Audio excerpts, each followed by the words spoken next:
Good morning, everyone. Come on in. So here we are, getting ready for another day. I think it's like, what time is it? Like 5? I think the sun just came up. Aww. So we have a lot of things happening today. You look good for 5. I woke up like this. With a little bit of help. A little bit. And a filter. I knew we had guests. Hello. Yes, we got ourselves together. Yes. So let's talk about today. I know that you and I are always kind of snooping on the Facebook page and seeing what everybody's talking about. And one of the big things is everybody's kind of interested in the behind the scenes. I love that because I want to give it to them. Yep. And we can't bring everybody here, unfortunately, so we're bringing it to everyone. And we have an exciting guest today, Baran. Baran, he is an icon in the industry. He Mm-hmm. has been around for a very long time. He is brilliant. He has some techniques from classic to modern and beyond. As he's doing things, he's constantly explaining, this is what I'm doing and this is why I'm doing it. So he's a great one to be around. So we're going to be on set all day with him. We're going to ask him questions. We're going to pick his brain. And then we'll also have him be interviewed by us. And of course, you get to shake him and get all the secrets out. Yeah, for sure. And share them with you guys. And then we also have a couple little surprises for you guys. So we don't want to give it all away right now. Let's get started. We got to get dressed. Yeah, we got to get dressed. Bye. Open up your eyes and see everything you wanted. Know if you believe it. Know that you can have it. Yeah.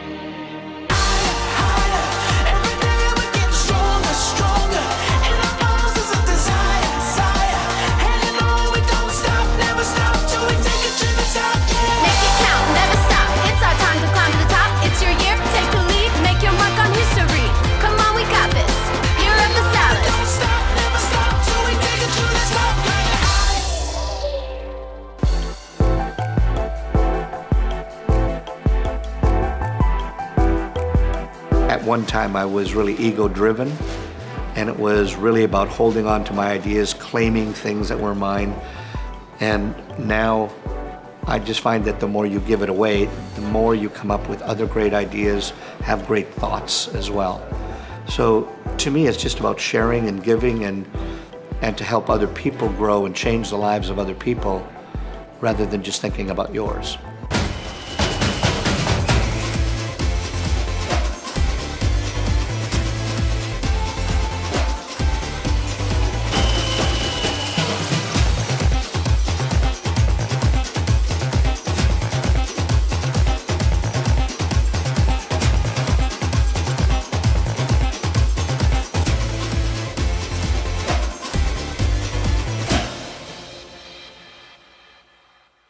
We are so happy you joined us again. Oh, so thank you so much. Thank you. And we definitely are fans of yours. We believe you to be an icon in the industry and would love to share everything that you have in your knowledge toolbox with our stylists. That's my philosophy. It's just, whatever. It's open book. It's open book. So ask questions. I'll answer them if I can, and I'll make up stuff if I can. I like that. We like that. We like that. Well, you and I were talking a little bit offset, and I was telling you that I knew you before I knew you. So many, many years ago, I had a mentor in the industry, someone I worked with, and he talked about you all the time. And I heard your name for such a long time, and I think it's pretty amazing what a big, small world the beauty industry is, because 25 years, I'm going to stop at 25 years. 25 years later, So here I both of us am. were 6. Yes, 6-ish. I wasn't born. Yeah, that, of course. You know what? I'm not a mathematician, but I think you were born. Nice try though. So I think it's one of the coolest things that I get to sit here, and we get to sit here and interview now. So I have followed your career throughout the years, so thank you for being here. Well, it's my pleasure, and whatever it takes for the industry to grow, I think somebody was asking me a question the other day about the industry, and I said I was lucky enough to survive youth and ego to make it where I am now. I think that at the very beginning, you have this thing on youth where you think you're infallible, and I think then ego sets in. Just when you start to think that you're getting your skill sets down, then ego hits you hard, and you think life is about me, and the salon is about me, and I think people get to the point where they want to have their name on the shingle. And the biggest thing that I've learned in life is that the universe will always reward you with something if you give whatever you have away for free. I agree with that. Love that. Yeah. Chris, it's no secret that you're extraordinarily talented. You chose Redken as a brand to represent. What is it that drew you to Redken? You know, it's an interesting story. I actually started working with L'Oreal. I had the great fortune, I had no idea why I won, but it was great fortune that, don't tell anybody that I do color. Okay, all right. But I have won the L'Oreal Color Trophy in Canada in I think it was about 1988. And Remember, so I anything couldn't have over been 20, 6. anything over 25 years, you don't need any more credibility past that. But I loved the product and the brand, but there was this young upstart company that was coming along called Redken that believed in hairdressers, didn't think that they were stupid, and wanted to educate them in the reasons why everything happened. And I think that's what was missing for me, is that everybody would teach me how, and they would teach me what to do, but they wouldn't teach me why I was doing it. So I was so ingrained at that time to understanding as opposed to memorizing, that drew me to the company. And rather than, now catch this, rather than just going and say, hey, can I have a job? Right. I figured that, okay, we were doing a program, and is actually with a good friend of mine, Jack Noscart. We said, look, here's our goal and our vision. We're just going to go into the program that Redken is at, and while we're working for another manufacturer, we said we'll just do a show that's going to blow them away. So we put a whole bunch of money of our own into the production and doing all of this avant-garde presentation in the evening. And our goal was to really blow them away, and then they would come up and say, hey, we have to have you. And so after it was over, I was waiting. Yes, No phone call. You're not We know that calling wait. me, you're not calling me. Right. In old school, they actually had to call you then. Exactly. Right? There was no cell phones. But in the interesting part, so we were actually really disappointed. And as I was leaving, Marion Shaw was her name. She was the education director for Redken in Western Canada at the time. And she said, hey, got time for just have a quick coffee? And then, so that's how it all started. Yeah. But I've learned since then, if you don't ask, you don't get, and it costs you way less money. We have learned that lesson as well. Very valuable. Thank you. Yeah. Absolutely. Well, we love Redken, and I know that you love Redken, but what separates Redken hair care from all other hair care lines out there? Paula Kent Meehan was, God bless her soul, God love you, Paula. But she started the company, and her goal was that hairdressers are not stupid people. They just have never been given information. And she's helped to elevate hairdressers and the hairdressing industry up so that we're actually treated with respect. And I think that's the critical part about what we do, is so that hairdressers have the confidence to go and stand behind a chair, have a clientele, have a proper consultation with them, and help to find out their problems and give them solutions so that they can have great hair. They can satisfy what they need. And yes, it is about the product. And I mean, yes, we have great products, and I don't want to downplay that, but how do you educate the hairdresser so that they can actually help to make a change to their client so that that hairdresser makes more money? Absolutely. And I believe also stand on the fact that they are an authority in their field, and they get trained and educated and are able to offer that to clients in this world of social media where people are, very active about finding out what's happening with the hair world. And I want to give you just a little story. It probably is not as relevant in today's pricing. Yeah. But I remember starting off in the industry, and I just wanted to be better at what I did. And I went to traveled, and fortunately enough, my boss at the time was willing to invest some money in me, and I went away San Francisco, and I took a week's training, and I came back.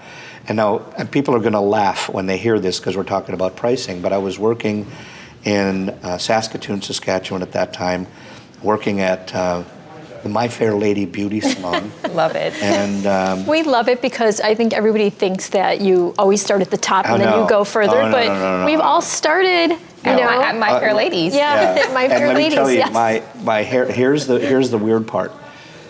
Haircuts were $1.75. Wow. Wow. And a shampoo and set was what you did at the time. Everything was shampoo and sets. Was if I've got the math right, $3.50 for a shampoo and set, and it was $1.75 for a haircut. It was more for a shampoo set than a haircut? Yeah. Okay. And I was going to get fired at one location because I didn't want to do shampoos and sets. I wanted to cut hair. So I went away to get the training, and I came back, and I was looking at it, and I was charging now. I convinced all my clients, look, you don't have to shampoo. You're wasting all this money. I can cut your hair. It'll last you 6 weeks. You can come back in. But here's the truth as I saw it. I was charging $1.75, and everybody else was getting $5.25 or more, and I was making less money. So I went to my boss, Ross. His name was Ross the boss, we called him. Ross the boss, and okay. I said, Ross, I want to raise my prices. And he said, okay, good. What are you going to go up? You going to go 25 cents, 50 cents? I went, no. I says, I'm going to raise from $1.75 to $7. And he went, Chris, we called him that because that's what my name was. He said, Chris, you're going to lose half of your clientele. And I said, exactly. I says, I'm booked 6 weeks in advance, and if I lose half of my clientele, you're still making more money, and I earn more for my family. And even if I go down to half, I'm still booked 3 weeks in advance. So you're still making. See, so he said, I don't know. So I said, look, I'll make you a deal. I'll go to $7, and in 1 month, that if I'm less than half of my clientele, I'll go back to $1.75. And he said, okay. So we did that, and here's the interesting part that happened. I raised my prices to $7. Sounds like nothing now, but that was like Astronomical. astronomical Sure. at that time. And you know what happened to my clientele? It doubled. I went from being booked 6 months in advance, or 6 weeks in advance, to 3 months in advance. It increased your value in their eyes. Yeah. See, and that's what I think that most hairdressers don't understand is the value that they create with their clientele. Yeah. So if they just see their worth for once, and you understand if you're going to have a price change, that you might lose, some of the chaff is going to go away, and that's okay. Because if you just remember, listen, you can be friendly to your customers, but they're not your friends. Right, absolutely. They're not inviting to your house. Even if they bring you a Christmas present, it's because you gave them a good value and they want all year long. to reward you for it. But it's the value that you have, and to understand your perceived value to the customer and to be able to charge for it. That is amazing, and I want to say thank you for sharing that because it's right on time, actually. This is the year for our stylist. We're named it the year of the stylist, and anything that empowers them is a message they need to hear. With that being said, we both would like to know, what is it that ignites you and continues to reignite you as a hairdresser in the industry? It's really interesting because at one time I would have just said hair, and more hair. Right. But I think that as you move into your career and obviously getting a little longer in the tooth, the reality is that I found at the very beginning it was hair. And I've kind of evolved along it because it was everything to me was behind the chair. And then added into it was my love for the avant-garde. Me too. We love it too. Yeah, I mean, I love creating things and doing things that stretches my imagination and makes me think differently than you could ever think of doing. And quite frankly, some of the things I've made of maybe 100 hours into a hairpiece that, first of all, is never anything you can put on a real person. Well, mind you, the models we put it on are real people, but it's about inspiring yourself to do things with mediums of hair that you could have never thought that you could have done before. Right. Because that translates back to behind the chair. Because creativity, that's what creativity is. It's not about, here's a little button you push that's creative. Yeah. Creativity is something you're ingrained with. And I think that there's so many people that have told people either A, you're not creative, or somehow they read a book and they said only certain people are creative. And that is absolute, as we say in my work, and I will warn everybody, I have a bit of a potty mouth, but it's El Toro okay. You've been Caca. good so far. Yes, I have, and I'm trying to use words that I didn't can know stay there was PG. effort behind Yes. that. Yes, no, there is effort, but it's all of that's, as I say, El Toro Caca, right? Because you're born creative. Yeah. It's just that teachers and people suppress you, and they put you into this little frame. And if everybody understands they're creative, just go and push it in the areas you are. I love avant-garde. That doesn't mean everybody should do that. Correct. Right. So as you talk about what pushes my buttons and what inspires me and what makes me get up in the morning and want to do what I do, I'm on the road like 280 days a year. I'm with other people more than with my wife Rita, who I love and cherish, and I want to, I would love to be with. But as you get and you travel in our industry, and you evolve more, you understand that it's more than just you. And if you have a gift to be able to do hair, wonderful. And then if you want to build it and you have a gift for thinking outside and doing avant-garde, great. And then I've even evolved, as I said, from my long in the tooth era to want to be able, some of this stuff that we know, that I've been gifted with, is becoming a lost art on some of the avant-garde.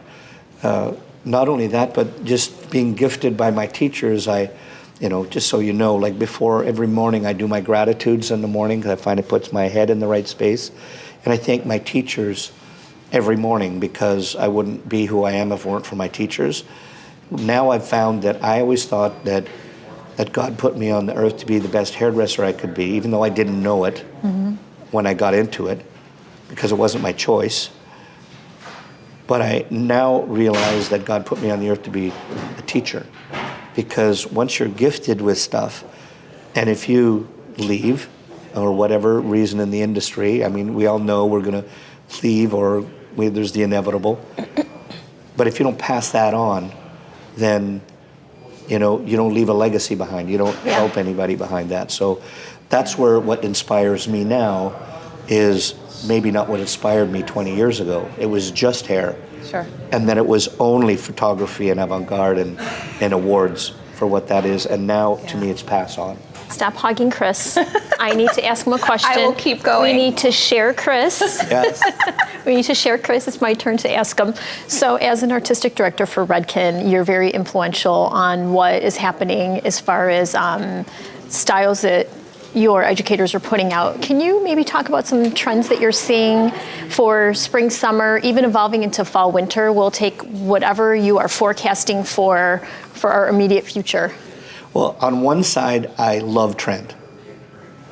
And on the other side, I'm a bit of an anti-trend person. Okay. And here's the reasons why. And I'll tell you what I see in just a moment. But I just want to qualify when I see trend. And I want to do this for your stylists that are out there, because what I dislike is when somebody says, here's what's happening and here's the only thing you should do. Because each one of the stylists in your organization is a brand within your brand. And at Redken, part of our learning philosophy is in learning education is that if you want a certain outcome for you, there's also, you have a specific style and the way you do it. And your style is you, it's your brand. That's why their customers go to them. So I'm going to give you some of the things that I like, but I would always encourage everybody to stick with your brand and stick with what you do, because you have JCPenney as a brand and you have each individual stylist that's in there as their own brand within the organization, just like a nice orchestra.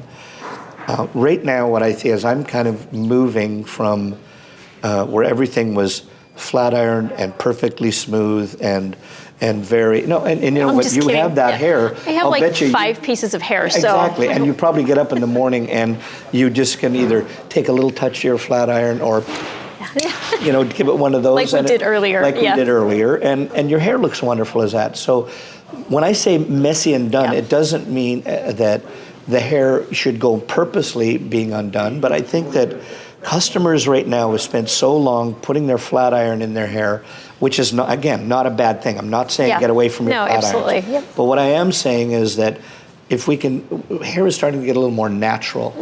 So definitely. that's why things like curvaceous and no blow dry and those kind of products, because that's what's needed out there. People don't want to time is such a valuable commodity that I think that we're moving from that straight era into a little more disheveled. Yeah. Even if you look at, that's why even the last time I was here, it was about how you did waves in the hair and made them really silky and shiny. But even now, people will take that and they'll want to mess it up a little bit more. They want to have more of that beachy quality to the hair, so it's not looking perfect. So if in your hair cutting, what I would say, and even sometimes in your finish, don't make it look so perfect anymore. I agree. Thank you very, very much. It has been our pleasure. honor and our privilege to have you again. And we look forward to seeing what you're going to produce later on. Thank you. Well, me too. Yeah. Me too. That's what creativity is about. Sometimes it's a little pull You just out of roll here. with That's it. right. And then, Listen. that gave you another idea. I love it. It all starts I with love an it. idea. It evolves into a bunch of